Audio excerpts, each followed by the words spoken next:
My name is Cherie Desert. I was born in France in 1740, and I took place in the March of Women.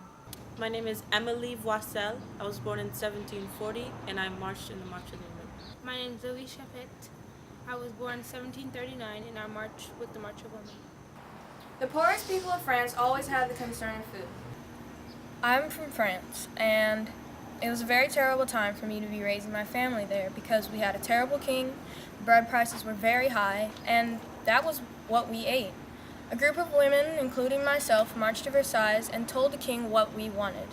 He didn't listen to us, so we ran to his castle, killed some of his guards, and marched him back to Paris where he needed to be. On October 5th, 1789, the March of Women took place.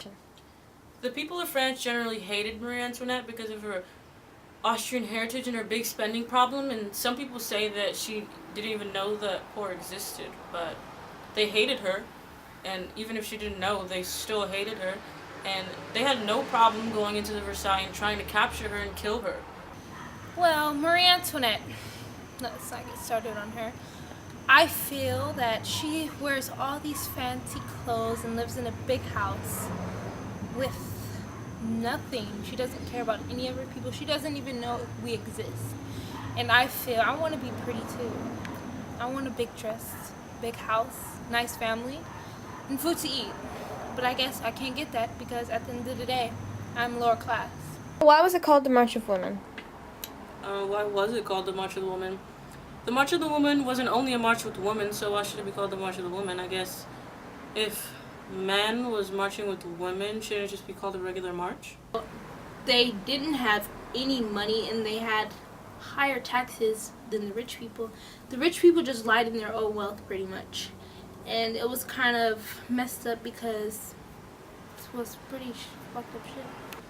So once the women got to the palace, they started stripping their clothes naked because they were wet because they were marching in the rain.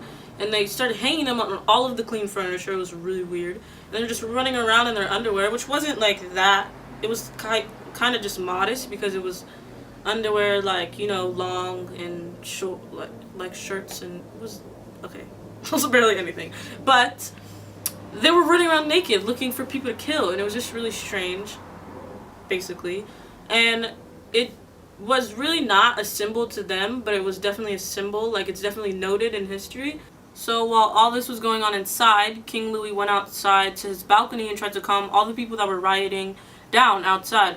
So he went out there and started being all sappy and like talking to all these kids, not kids, well, like all the French people, and he was trying to calm them down, but they didn't believe him. Of course they didn't believe him. Like, he was not very good to them at all.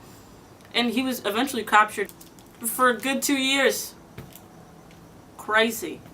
He was imprisoned in a house, though. But he was still not the king. He still didn't get to drop his pants whenever he wanted to. He didn't get to eat whatever he wanted. He probably did, but we don't know that. So us girls weren't expected to do anything, especially involving politics. So I guess it'd be called the March of the Women because we weren't involved in marches and the military, anything political. So when we did take a stand, we got our own name for it. It became a big deal, and we are noted in history for it because us women finally got up and stood up for something that we strongly believe was wrong, because of course we had to take care of our family, and bread prices were way too high in order for us to take care of our family. So we marched there together, and some men joined us, and this is exactly why it's called the March of the Women, because we sprang it, we started it, and we did it.